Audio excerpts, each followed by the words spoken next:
এরপরে তিনি বললেন, ওয়া আন তাতরুকা মাসিয়াতাল্লাহি আলা নূরিন মিনাল্লাহ তাখাফু ইকাবাল্লাহ, এবং তুমি আল্লাহর অবাধ্যতাকে পরিত্যাগ করবে, পাপকে পরিত্যাগ করবে, সেটাও আল্লাহর নূরের আলোকে।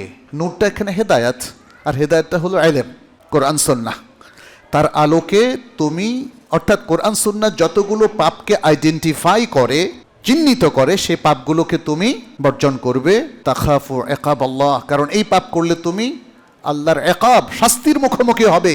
ফলে আল্লাহর শাস্তির ভয়ে তুমি আল্লাহর নূরের আলোকে এই পাপগুলোকে বর্জন করবে। এটা হলো তাকওয়া। তাকওয়ার এই অর্থটা না বুঝে যদি কেউ মনে করেন যে দাড়ি টুপি হচ্ছে তাকওয়া, বাস আর কিছু না, তাহলে ভুল।